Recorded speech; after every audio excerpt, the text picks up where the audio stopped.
here's a Scared for Real's Legacy Special.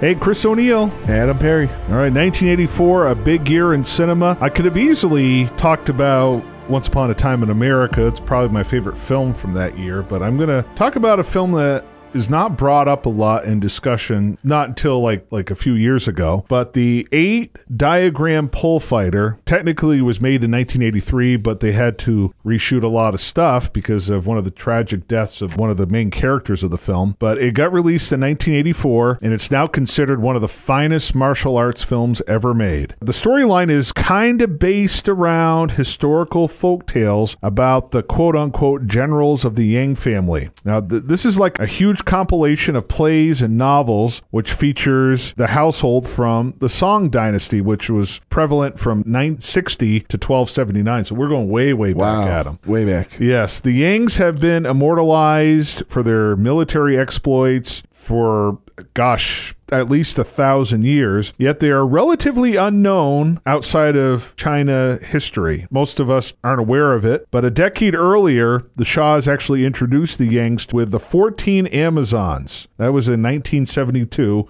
which depicted the Yang family protecting the different Song borders from the invading Western barbarians. They won a lot of awards, and it's one of the Shaw Brothers films I don't think it has been re-released on Blu-ray. But this is important because it's kind of ironic here. In the early 70s, the novice actor Chiang, better known as Alexander Fushang, made his screen debut as an extra in the film. He was one of the barbarian soldiers. Mm-hmm. It's like one of those you blink, you miss him kind of deals. It's rather interesting that he commenced his career with this movie as Fushang, and there was also another actress in this film, Lily Ho Lili, shared a common link. Now, Ho's character was a grandchild of one of the Yangs, which is kind of interesting link there. And unfortunately, Fushang portrayed, the character he portrayed in the movie, the 8-diagram pole fighter, which we're talking about now, he would not be able to complete because he died. Oh, wow. Yeah, unfortunately, it was an automobile accident that took his life. Him and his younger brother were, at the time of his death, he had not finished filming his role, but it was some sort of car accident. I don't know. I think his brother was fine, but unfortunately, Alexander Fushang died.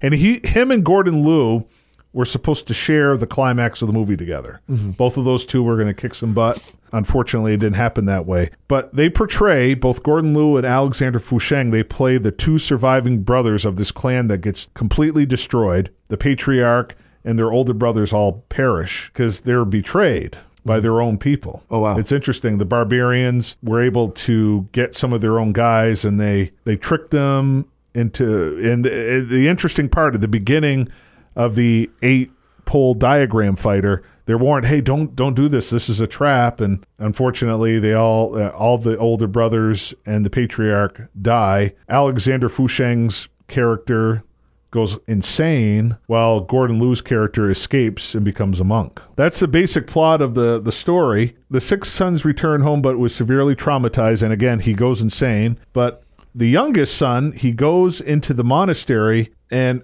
unfortunately, he wasn't accepted at first because they saw him too headstrong. All he's doing this is for revenge. Mm-hmm. But he convinces everyone in the monastery at Mount Wutai that he is definitely, he really paid his dues so he could actually train under them. Blades were not allowed inside a monastery, but he used his training in spears to practice with a pole, which eventually developed the unique 8-diagram pole fighting technique. When he finally appeared to have put his anger, his past behind him, news broke that those barbarians had actually captured his younger sister, who was looking for him. Now he must break all of his Buddhist vows, which include not killing any living being and not being bothered by worldly affairs, to save his sister and exact revenge. And of course, I mean, that's where it stops from being a 5-star movie, because the ending, the monks themselves help him out at the end, which is, come on, a little far-fetched. But I mean, most of these Shaw Brothers films are to a certain degree, but they're not like far-fetched to the point where it's like totally ridiculous. Yeah. My wife would disagree, but there's a lot of fun. Lau Kar Lung designed some of the most entertaining, amazingly choreographed sequences in some of these Shaw Brothers films. He kind of was prominent in the mid-'70s through the mid-'80s, and he really made some interesting combative techniques. Some were comedic, and yes, some were dramatic as well. At the end of the movie, there's these sequences. Gordon Liu's doing backflips. If there were wires, Adam, because I know you brought up the wires, Shaw Brothers, they use wires to fly in the air. Well, he does a backflip, and if there was any wires, they were not visible. It wasn't a stunt guy. So it's just some of the most amazing fight sequences. I highly recommend you see it. I know Arrow Video put together this really lavish special edition, which actually has a tribute to Alexander Fouchang. He was only 28 when he died. Oh, wow. Yeah, and he kind of rose to prominence in the mid-'70s. From what I understand, Lau Kar-leung and Fouchang wanted to do movies with Lau, but things happened, and then when they wanted to work together, they had a falling out, and they were finally able to do like 3 movies. This one, I mean, it's too bad he couldn't finish, because instead of the sister getting kidnapped, I think it was going to be Alexander Fouchang getting kidnapped, and then at the end, they have a big fight scene, and it was interesting, Ho, the one who portrayed his sister, was able to get some good fight sequences, because she was a prominent martial artist who, I don't think she got a lot of solo movies. She had My Favorite Aunt. That was a Shaw Brothers comedy/action favorite in the early 80s. She got to showcase some of her chops as well. It was cool. It worked, but it was supposed to be Alexander Fouchang and Gordon Liu together at the end as brothers fighting against all of these barbarians. And it's just unfortunate. It's like James Dean, Automobile Accident 2, cut too short. He was so charismatic. That's my wife's favorite Shaw Brothers actor, was Alexander Fouchang. Wow. The Brave Archer. He did a lot of movies with Cheng Che, the most prominent Shaw Brothers director. This was his final movie, and it's too bad we couldn't see what the final product could have been, because they still had a lot to go, and he's kind of, just psycho. He goes nuts. He's got PTSD, and you don't really see him for the rest of the movie because, well, he died. And they didn't have... the technology they had to keep him alive like they did with Gladiator with Oliver Reed, and use all these digital computer techniques. They probably would have done that, to be fair, because Alexander Fouchang was very popular.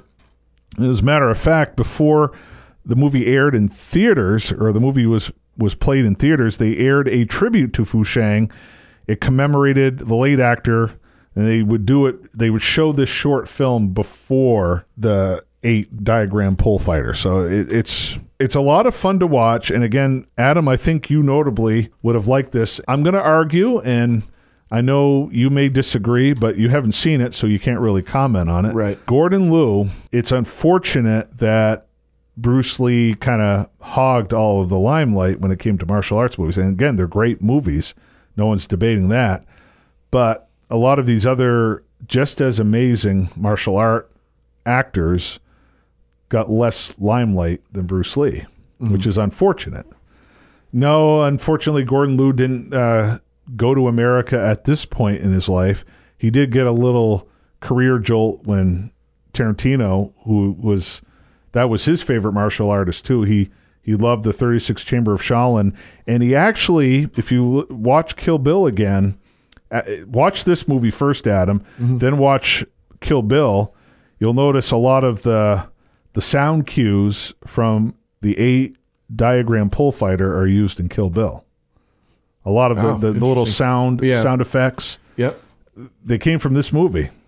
There's a few quick music cues that Tarantino used.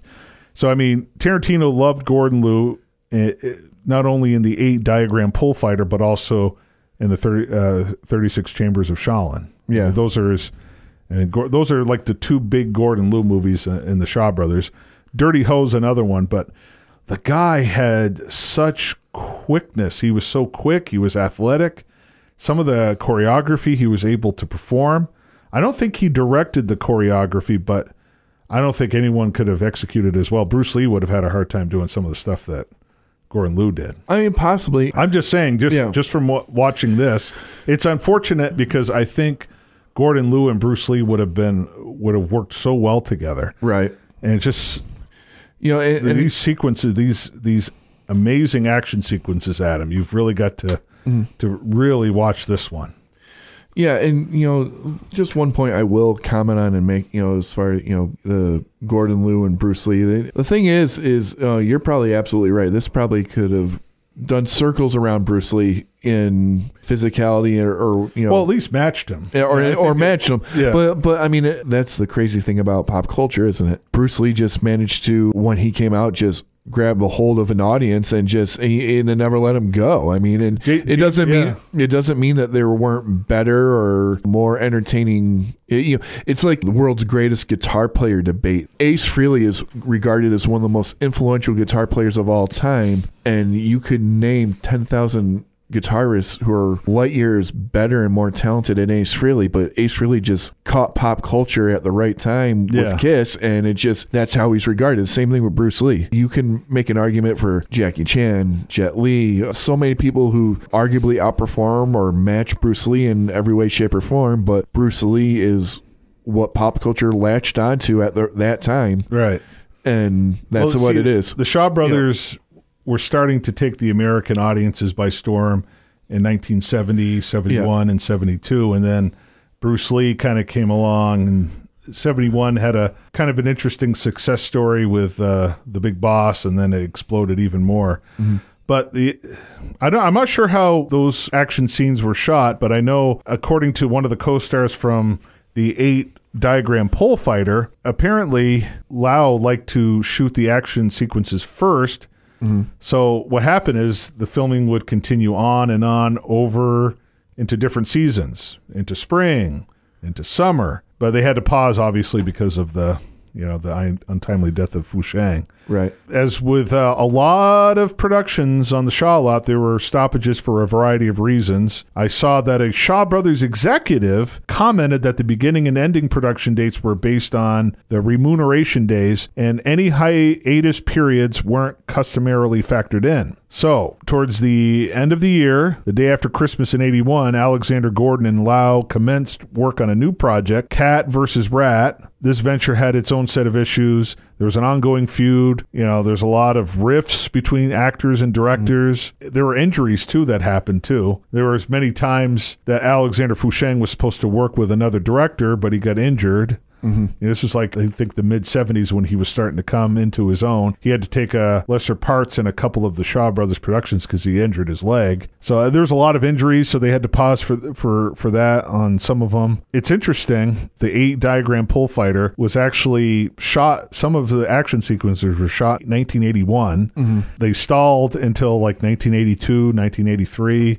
So in early 1983, Fu Shang and his wife, who was a singing sensation at the time, they were approaching the twilight of their marriage. It put further stress on Fu Shang's workload, but the plagued project forged ahead anyhow. Alexander was also working on 2 other films at the time, which under normal circumstances, it wasn't a big issue, as a star usually juggled multiple assignments. This time, though, events were different. After moving out of his home and living apart from his wife for some months, Alex and 3 others took in a warm July evening at a country club. They departed the exclusive club in his Porsche, and maneuvering the serpentine road, the sports car overcompensated a bend in the road and unfortunately crashed. Alex and his elder brother were rushed to the hospital, but unfortunately, a few short hours later, Fu Shang was pronounced dead. Now, this was a huge shockwave. Hong Kong, one of the most beloved performers, was now gone, so the Shaw studio halted all productions as the staff prepared for the departed's funeral. Lau himself lamented, "After I heard the news of little Shang's death, I was speechless, couldn't believe it." I mean, how could you, Kept asking the question, how could the life of such a magnetic, strong boy be so fragile, he said. And on the following day, Lau went back to the Shaws and canceled his schedule as emotions were unstable. Now, according to Lau, when he finally accepted the fact, he became despondent and lost. Now, for the remainder of the summer, the sets on both the 8 Diagram Pole Fighter and Lau's 3rd installment of the Chamber trilogy, Disciples of the 36th Chamber, remained silent. Work gradually resumed after a certain point at the studio as the dressing room of Alexander Fu Shang transformed into a shrine. Lau's original script required substantial rewrites before returning in front of the camera. I mean, 2/3 of the movie involved Fu Shang as his his character was intended to return to the battlefield to reclaim his father's weapon, persuade his brother to vacate the temple where he had taken refuge, and thus there was the revenge part of the story. Now, the filmmaker's objective was not to just finish, but perfect the final product as soon as possible so the audience can embrace the charisma of Alexander Fusheng one last time. So the first week, September 1983, so we go from early 1983 to September of 83, saw primary shooting resume on the 8-diagram pull fighter at Studio 10. Cast and crew gathered around an incense table. There was offerings of food, all sorts of stuff. And apparently they lit these joss papers hoping the departed spirit would give blessings to the unfinished work. Gordon Liu found it a challenge to get back into routine when the project began again. As mentioned earlier, the sister character, portrayed by Lee Tai Hang, took over aspects of the action and much of the crew had changed. There was also troublesome rumor that the opening sequence was cursed, for it depicted the massacre of the male Yangs, which they believed was an omen to Fusheng's untimely death. This was hard for Gordon Liu, by the way, because he had known Fusheng for at least a decade in the film industry and said that despite his fame, Alex remained pure of heart, he said, which was his most admired trait. Gordon felt honor-bound to complete this project because of him and his fallen comrade and produce some of the most electrifying sequences. I mean, that one-on-one pole fight there, is such an amazing sequence. Now, it's been reported that Kara Hui's favorite film was the 8-pole diagram fighter, okay? She really loved it. She put all of her conflicted feelings into the role as she battled her aggressors on the screen as well as the misery in her own self. In fact, the emotional undercurrent of these final, amazingly filmed sequences and the overall tone of the film, pretty much how everyone felt. Fusheng's passing really... If you watch a lot of Lau's past films, there was always like a comedy aspect to it, but it was non-existent because of this whole real-life tragedy that happened here. Now, for us watching the 8-diagram pull fighter, awesome action-packed film, the striking visuals, the intricate sets, the vibrant costumes, colorful characters, the top-tier choreography, camera work, so enjoyable, exhilarating to watch. It's the only Lau film ever directed that is listed on the Hong Kong Film Archive's list of the top 100